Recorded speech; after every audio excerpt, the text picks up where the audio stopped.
Conectadas a través del Facebook de la Corte del Callao. El día de hoy iniciamos el año con una nueva secuencia, la secuencia Hablando de Justicia. Para esta ocasión vamos a hablar del tema delitos contra las mujeres integrantes del grupo familiar, procedimiento, protección y acciones inmediatas, para lo cual hemos invitado a la magistrada Julia Vivero Díez, quien es jueza del tercer juzgado penal unipersonal del módulo de violencia en sanción penal del Callao. Doctora, sea usted bienvenida a este espacio creado por la Oficina de Imagen Institucional de la Corte del Callao. Buenos días, muchísimas gracias y siempre la Corte del Callao siendo pionera en estos temas tan sensibles en la comunidad chalaca y un agradecimiento a la doctora, a la presidenta de la Corte, la doctora Aurora Guerrero Roldán, siempre ella tan pujante, mujer muy luchadora, y a ustedes por empezar esta entrevista que es muy importante para todos los chalacos. Así es, doctora. Nosotros vamos a contar con unos 15 a 20 minutos de entrevista, por lo cual vamos a tratar de responder varias de las preguntas que hemos preparado para esta ocasión. Sin embargo, le voy a pedir, por favor, de que pueda responderlas de un mensaje, con un mensaje sencillo, palabras claras, sin utilizar muchos tecnicismos, para que pueda ser interpretado por nuestros usuarios. Doctora, vamos a iniciar esta entrevista hablando un poco sobre lo que es violencia contra la mujer y violencia familiar. Y es muy común ver dentro de los noticieros cada día prácticamente un tema similar, un tema de violencia, y si es que no llega a feminicidio, a muerte, a homicidio. En ese contexto, doctora, la primera pregunta sería, ¿qué cambios importantes se han dado en la administración judicial peruana para enfrentar este problema? Mire, esto viene ya desde el año 2016, mediante una resolución administrativa de la Sala Plena del Poder Judicial, se incorporó una política transversal en la que todos los magistrados operadores de justicia tenían que aplicar obligatoriamente en sus resoluciones el enfoque de género. Ahora, ¿cuál es el objetivo principal? Hacer la diferencia entre lo que es el sexo y el género. El sexo vienen a ser las características cromosómicas, biológicas y fisiológicas. En cambio, el género es las construcciones sociales, históricas y culturales que nos imponen por la diferencia de sexo. Ejemplos. Por ejemplo, la mujer siempre se le relaciona a la reproducción, a la procreación.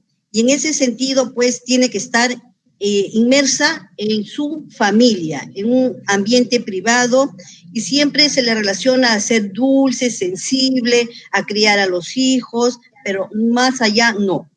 En cambio, al varón siempre es el que tiene que proveer, ¿no? El traer a casa el dinero, a encargarse de todo lo que sea el sostén económico de la familia. Se le relaciona siempre a ser más racional y estar en sitios mucho más amplios. Entonces, ¿qué cosa tiene que hacer el operador de justicia? El operador de justicia tiene que visibilizar esa relación asimétrica. ¿Por qué? Porque se ha detectado de que esos estereotipos que se le da a la mujer nos hace diferente al hombre. Y cuando no cumplimos, porque se nos imponen esos estereotipos, entonces se violenta a la mujer. Entonces, cuando el juez o el operador, porque es todo el Estado, visibiliza esta diferencia, esta relación asimétrica, tiene que imponer medidas correctivas, ¿no? Medidas correctivas para poder, de alguna manera, equilibrar o poner en la misma igualdad tanto al hombre como a la mujer. Ok, doctora, perfecto. Ahora más entrando en un ámbito de administración de justicia, quería que nos cuente un poco con qué órganos jurisdiccionales cuenta la Corte del Callao y explíquenos un poco sobre la función que cumple cada módulo, ¿no? Porque sabemos que hay módulos integral de familia, módulo de sanción de violencia, de sanción penal. ¿Qué funciones cumplen estos módulos dentro de estos delitos, ¿no?, de violencia? En ese sentido, nuestra presidenta del Poder Judicial, la doctora Elvia Barrios, que presidía la Comisión de Género, porque así se llama la Comisión de Género, en esa tendencia, ¿no? Prácticamente se ha creado el Sistema Nacional Especializado de Justicia, y debemos entender qué es esto. Hay un juez convencional, al juez que siempre hemos conocido, al juez que ve lo que es divorcio, régimen de visita, que tiene que ver con la familia.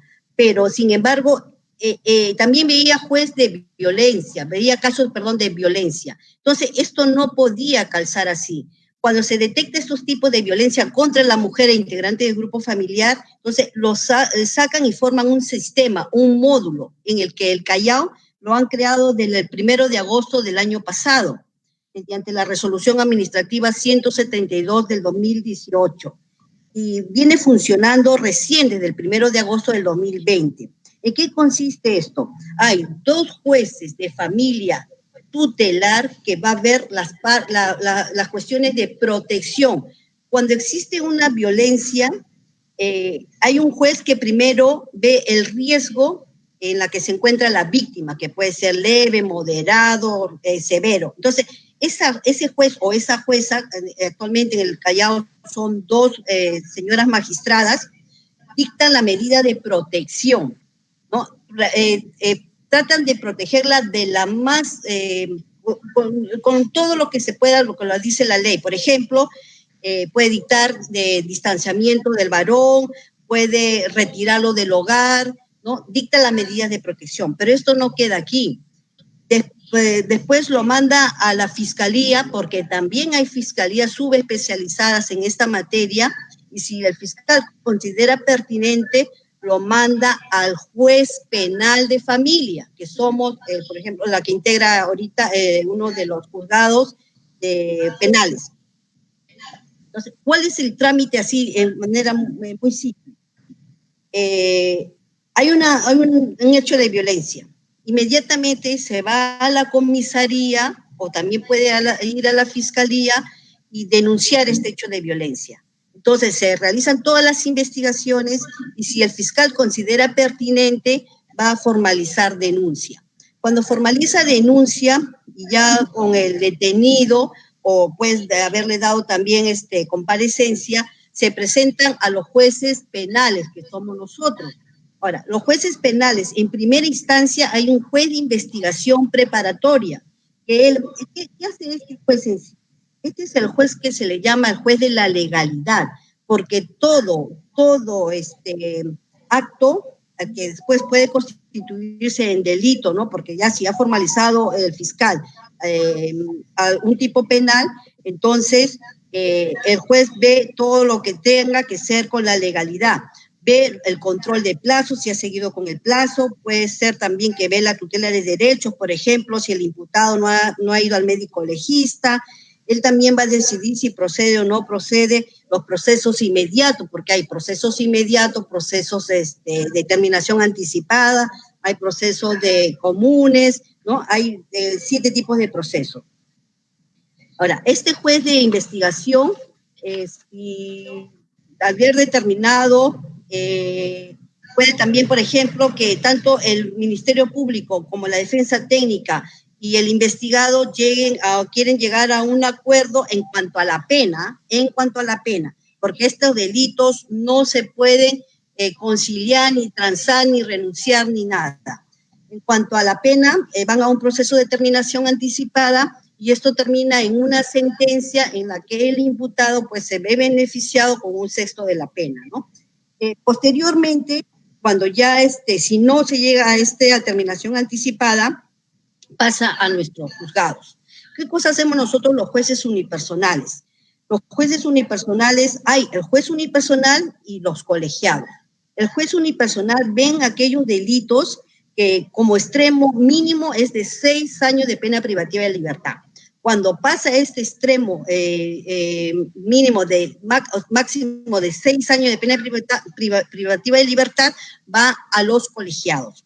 Ahora, nosotros somos jueces de juzgamiento, pero también tenemos que ver, cuando es un proceso inmediato, tenemos que controlar la acusación, la parte formal, la parte material, si hay excepciones, si hay cuestiones previas, ¿no? Si están bien acreditados los participantes, que son el Ministerio Público, que es la defensa técnica, el mismo imputado, si hay actor civil, ¿no? Tenemos que verificar bien todo ese contexto y tenemos que llegar a una sentencia. Ahora, nuestras sentencias pueden ser absolutorias, pueden ser condenatorias, también podemos evaluar se llama una conclusión anticipada. La conclusión anticipada también es una manera es una alternativa para poder salir concluyendo este proceso, pero no conciliamos, no renunciamos, no se permite la renuncia, la agraviada, no se transa. Sí o sí existen los hechos, el tipo y la relación de que realmente los medios probatorios que señalan que debe ser condenado, hay una manera de que puedan negociar, se llama, ¿no? Conformar una sentencia en la que el juez vigila que sea legal. Y nos pronunciamos sobre la pena, sobre la reparación civil, sobre la inhabilitación, y también el juez penal, de acuerdo a esta ley 3364, que es la ley de violencia contra la mujer e integrante del grupo familiar, nosotros podemos dictar y dictamos actualmente tratamientos adicionales, tanto para la agraviada como para el agresor. ¿Con qué finalidad? Porque la agraviada necesita recuperarse y el agresor necesita reeducarse. Entonces, esa en sí es la finalidad, ¿no?, de nuestra sentencia, que se llegue a una salud mental y que tanto el agraviado como el agresor vean de que la manera de solución de un problema nunca debe ser la violencia. Creo que contesté esa pregunta. Sí, perfecto. Doctora, ante todo también avisarle de que estamos teniendo algunos problemitas de conexión con la cámara, pero estamos aquí todavía, así que vamos a continuar con la entrevista. La siguiente pregunta sería, en realidad, siempre se relaciona la violencia con la agresión física, pero sabemos que no es su única faceta. ¿Qué tan informados están los chalacos sobre sus derechos y qué tanto conocen de los tipos de violencia que pueden estar sufriendo? Bueno, uno de los que hemos detectado, no solamente recién en estos módulos, sino desde ya mucho tiempo atrás, es la desinformación, ¿no? La desinformación. Y es preciso que entender de que si nuestras leyes, tanto en familia como en penal, han cambiado, es porque el Estado peruano ha ratificado convenciones, ¿no? Convenciones muy importantes que tenemos que tener claro los abogados.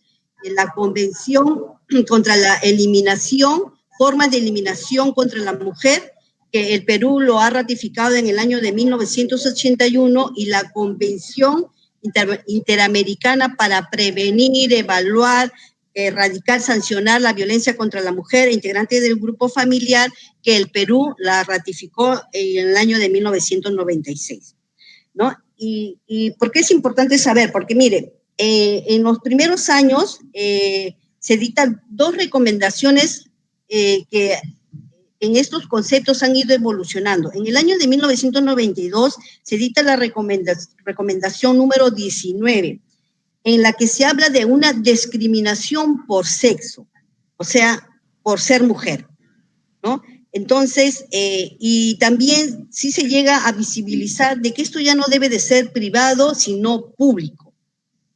La recomendación del 25 fue más certera, fue evolucionando el concepto, ¿no? Y se actualiza que la discriminación no es por sexo, no es por ser mujer, sino la discriminación es por el género, por esos estereotipos, por esas construcciones sociales, históricas y culturales que nos han hecho diferente, ¿no? Por el hecho de ser mujer.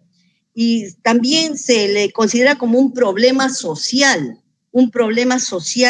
en la que todos los operadores del Estado tienen que intervenir de manera integral, ¿no? Tanto es así que si ustedes revisan la ley, ¿no?, Vamos a ver qué participa: la Policía Nacional del Perú, el Ministerio Público, el Poder Judicial, el Ministerio de la Mujer, el Ministerio de Justicia y sobre todo, ¿no?, el presupuesto, el Ministerio de Economía. Entonces, en ese sentido, se dicta la ley del 30364, en la que se determina que la violencia son las acción o comisión que les causa daño, sufrimiento y hasta muerte a la mujer, ¿no? Y no solamente en el ámbito privado, sino en el ámbito público. Ahora, Procurador de Justicia, ¿por qué? Porque dice, ¿qué cosa es condición de tal? ¿Ser mujer? No. Tenemos que tener bien claro que condición de tal es cuando se nos impone o incumplimos estereotipos, esas construcciones, y no hay que olvidarnos y siempre hay que repetirlo, esas construcciones históricas, culturales, sociales que nos imponen, y si no la cumplimos, pues nos violentan. Y contra integrantes del grupo familiar se amplía. Lo que nosotros antiguamente conocíamos que una familia era los hijos, los padres y a veces los abuelitos, ahora no. Se debe de tener el concepto más amplio. Familia también se debe de considerar a la madrastra, al padrastro, línea recta, en línea colateral, los tíos, los primos, los sobrinos, de aquellos que han tenido relaciones, los convivientes, el conviviente, cónyuges, el cónyuge, de todos aquellos que han tenido una relación y han procreado. Si la violencia, así no estén juntos, no vivan juntos, se debe de considerar violencia, si esas personas han procreado a un menor. Creo que hasta ahí. Está bien, doctora. Ha sido muy ilustrativa su respuesta. Sin embargo, ahora vamos a pasar a la vereda del frente. Las estadísticas son muy claras y reconocen a la mujer como principal víctima de la violencia familiar. Ello sin contar a los menores de edad, cuyo sufrimiento deja secuelas de mayor preocupación. Sin embargo, muchos afirman que los casos de agresión en contra de varones serían igual de numerosos. Yo le pregunto, ¿cuál es su opinión de que suceda esto y aunque muchas veces esos casos no se denuncian? Mire, esta pregunta siempre la seguimos haciendo en nuestros estudios porque nosotros también nos seguimos capacitando. Mundialmente, las estadísticas han rebasado de que la violencia siempre y ha sido contra la mujer en un porcentaje del 80%. Acá en el Perú tenemos ya hasta feminicidio, ¿no? El año pasado hemos terminado con más de 100 mujeres asesinadas en manos de sus parejas. Y en el módulo de violencia contra la mujer, en la parte de lo que es protección, porque hemos tenido, terminando el año, una reunión sobre las estadísticas y se ha llegado como a 1.600 medidas de protección en el Callao. Y en la parte penal hemos terminado con cerca de 153 expedientes que se han sentenciado, ¿no? En este año hemos empezado ya estamos por los 60 y tantos, ¿no? Y recibiendo para sentenciar ahorita. Mire lo bueno que son estos módulos, porque nosotros, los jueces unipersonal y los jueces de investigación, no hay proceso que no termina si no es en el día, en la semana. Porque eso es nuestro objetivo, de que no se dilaten más estos procesos. Ahora, voy a la pregunta. Efectivamente, mire cómo ¿se escucha? ¿Se está escuchando? ¿No hay interferencia? ¿Perdón? No, doctora, lo escucho yo. Ya, porque escucho ya. Sigamos. Miren, históricamente, como ya lo expliqué desde un comienzo, desde que se inicia la historia, al hombre, era el hombre el que tenía que proveer, el que iba a cazar animales, el que tenía que pescar, la mujer quedarse en el hogar con los hijos. Pero posteriormente, por ejemplo, en la época del virreinato en el Perú, el hombre utilizaba peluca, bombachos, y la mujer cubierta la cara. En los años 60, en el Perú mundialmente también ya la mujer usaba pantalón y el hombre falda. En Escocia ahí usan falda. Entonces, eso es lo que tenemos que visibilizar, esas construcciones de que no por ser mujer yo debo de usar falda, yo debo de ser muy sensible, yo soy la que debo de criar a los hijos, yo soy la que debo de cocinar. No, y que porque es hombre es el más fuerte, es el que tiene que ir a trabajar, es el que tiene que traer el sustento del hogar, es el que tiene que estar en la calle, en las fiestas. No es así. Entonces, a la pregunta en concreto, porque si no ya me voy por otro sitio. A la pregunta, mire, y como juez de paz de trabajo también habían hombres demandados, que hombres demandaban a sus convivientes por alimento. Y en violencia también está ocurriendo así, pero es en menor porcentaje. Y también es uno de los objetivos. Y mire, cómo el Poder Judicial está haciendo un plan piloto que se llama RUBA, que es el Registro Único de Víctimas y Agresores. Ahí vamos a detectar estadísticamente cómo va avanzando esta violencia contra la mujer o contra el varón. Pero no se le desampara al varón de ninguna manera, porque existen los otros delitos en caso de lesiones graves, lesiones leves, homicidio contra el varón, o sencillamente se le puede encajar en los delitos de violencia contra los integrantes del grupo familiar. Pero sí o sí, la violencia contra la mujer siempre ha sido en mayor porcentaje. Perfecto, doctora. Ahora quisiera saber un poco, de acuerdo a su experiencia en el trato directo con mujeres violentadas, ¿cómo usted describiría el perfil de estas personas? ¿Cuáles son los temores al realizar una denuncia? Mire, no es porque yo lo diga, ya hay estudios científicos, que es de la materia, estudios por psicólogos, por psiquiatras, en que uno de los indicadores, porque nada está totalizado, o sea, esto no es universal, pero sí hay indicadores. Por ejemplo, una mujer víctima, ¿cómo se le detecta? Y eso lo hemos estado señalando en las charlas del año pasado en lo que era con los colegios, porque es muy importante. Estos estereotipos de género se forman en el hogar, se refuerzan en la escuela, en la universidad y en la sociedad. Entonces, es como detectábamos, le decíamos a los profesores que, bueno, ahora es virtual, pero los profesores decían que sí, efectivamente se le podía, como quiera que sea, se les puede detectar a estas niñas. Por ejemplo, tenemos cuando han sido educadas con mayor responsabilidad a sus edades. Un ejemplo así, una niñita de 6 años que tenga que cuidar a un bebé. No se le puede dar más responsabilidad de la que realmente su edad lo permite. Eso no quiere decir, como le decíamos a los colegiales, no quiere decir que no ayudemos a mamá y a papá. Y sobre todo en esta circunstancia que nos ha hecho reflexionar y nos ha hecho, bueno, nuestra vida ha cambiado totalmente. Efectivamente, toda la familia tenemos que ayudarlo. Pero no, porque eres varón, te vas a tener que ir a la calle a trabajar. Porque eres niñita, tienes que quedarte a cocinar. No es así, ¿no? O porque tú eres niño, no, el hombre no llora, el hombrecito no llora. Entonces, eso nos hace diferente y nos hace que cumplamos estereotipos de la que realmente no se debe de permitir. Por ejemplo, también tenemos cómo se le puede detectar a una víctima cuando se le protege de manera excesiva.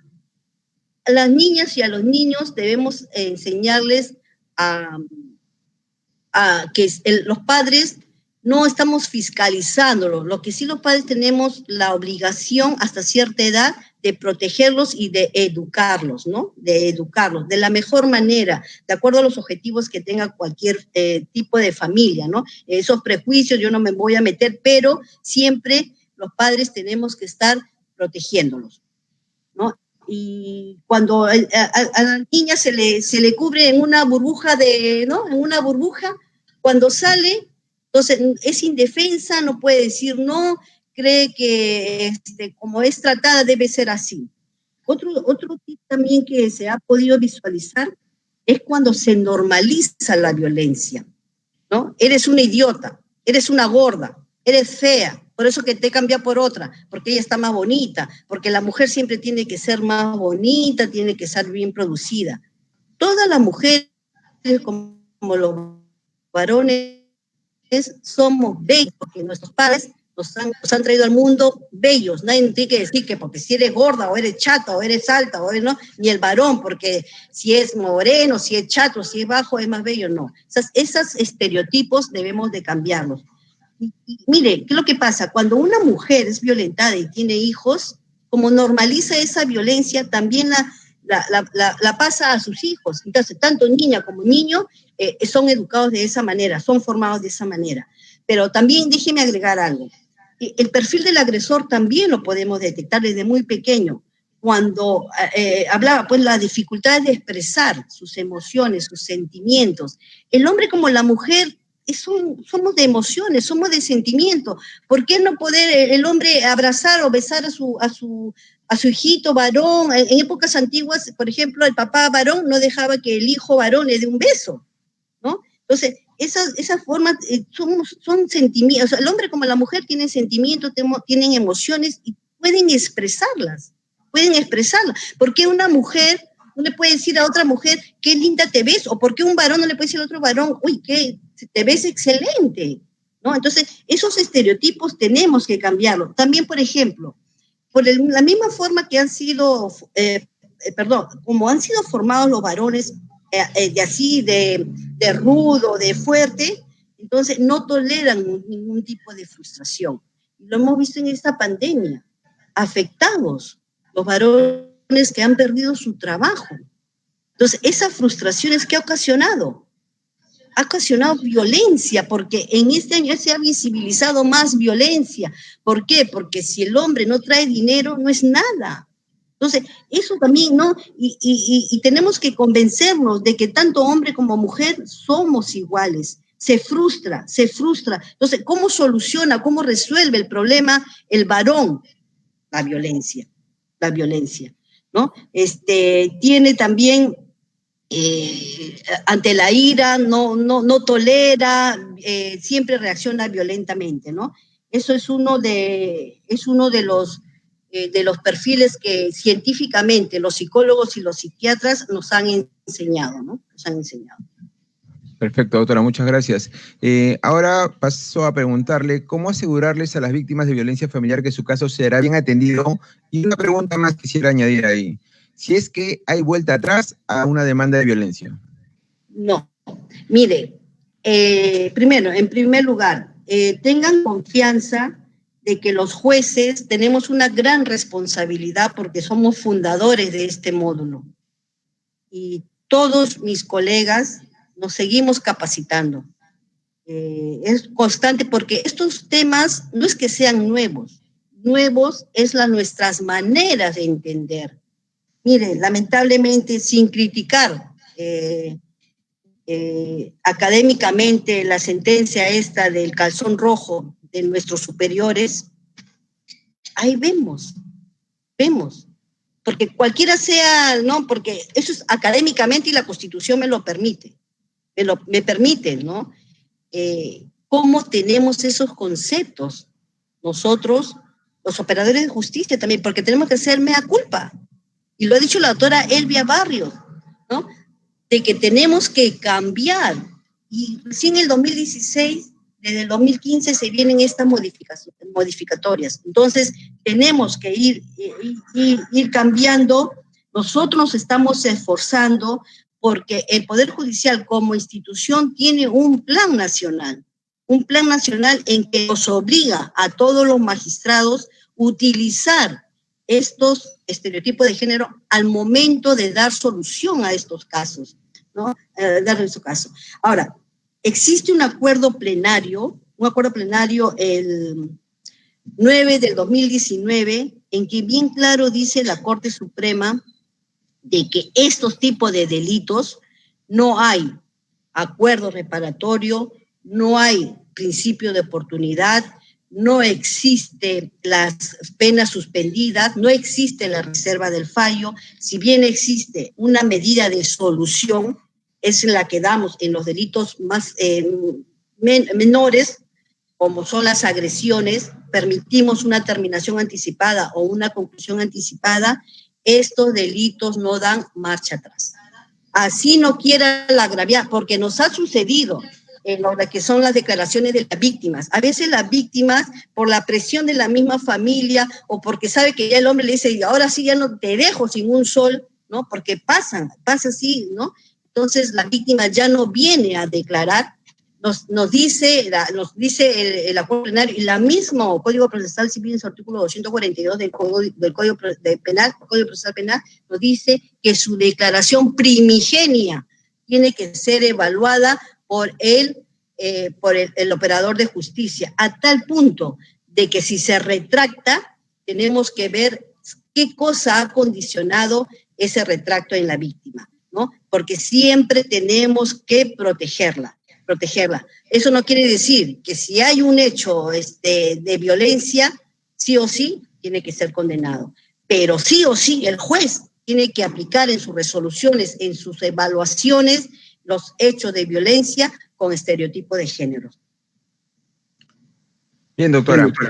Vamos a pasar a las preguntas. Hay algunos usuarios que han hecho sus preguntas para después pueda dar un mensaje final a esta entrevista, pues el tiempo ya nos está ganando.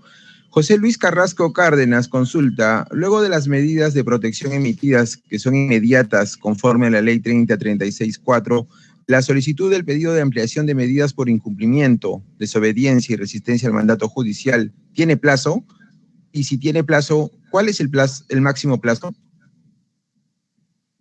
Mire, ante toda medida de protección, el proceso va a lo que es la fiscalía, ¿no? De la fiscalía va al juez penal. Mire lo que dice la ley, ¿eh? Mire lo que dice la ley. Cuando así absuelva al investigado, esto lo va a poner en conocimiento al juez de familia y es el juez de familia quien va a determinar si las medidas de protección son ampliadas, son sustitutorias o sencillamente las anula. Plazo no existe. ¿Por qué? Porque el juez de familia tutelar es el que evalúa el riesgo, el estado de necesidad de protección de la víctima. Si el juez de familia puede ser condenado, pero el juez de familia considera que ya no existe riesgo porque ha seguido sus terapias, el condenado, hace terapia a la agraviada, el juez de familia puede considerar que ya no es, ¿no? Ya que ya no es suficiente. Ahora, en lo que sí ha habido algunas discrepancias, pero que ya han sido resueltas por la Corte Suprema o por la jurisprudencia, es cuando las medidas de protección son, o sea, no se cumplen, ¿no? No se cumple y se agrede. Esto es un agravante de ser considerada como delito. Sin embargo, si se cumple, debe de ser denunciada como delito de violencia y resistencia a la autoridad, que lo hace también el juez de familia. No hay plazo. Perfecto, doctora. Un mensaje final, doctora, para ya ir acabando, porque el tiempo nos ha ganado. Por favor, para todos nuestros usuarios que se encuentran ahorita conectados. Mire, sí, para concluir, es muy importante, y debimos de haber empezado quizás mi entrevista de lo siguiente: la dignidad humana. La dignidad humana, y lo dice la Constitución, el respeto a la persona humana, ¿no? A la persona y la dignidad humana. La dignidad humana la tiene tanto hombres como mujeres, ¿no? Esto supera todo ámbito jurídico, no tolera discriminación, ¿no? Es desde que tú naces hasta que tu fin de tus días, ¿no? No tiene tiempo ni lugar, se debe relacionar con la idea de la personalidad.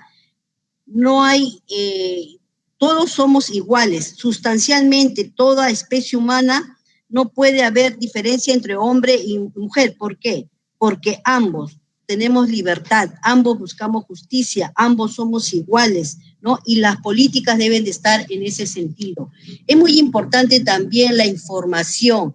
La comunidad chalaca hemos sufrido mucho de esto, ¿no? No informamos. Es muy importante llegar a los colegios, llegar a las líderes de los barrios, ¿no? Es muy importante. También, a punto ya del bicentenario que vamos a cumplir, y tener las ideas bien claras en que la mujer tiene derecho a estar libre de toda violencia. Lo que buscamos es igualdad de oportunidades, pero en paz, en libertad y en justicia. Y lo último que quiero decir, que no creo que sea cursi. Todo ser humano es hecho de amor, ¿no?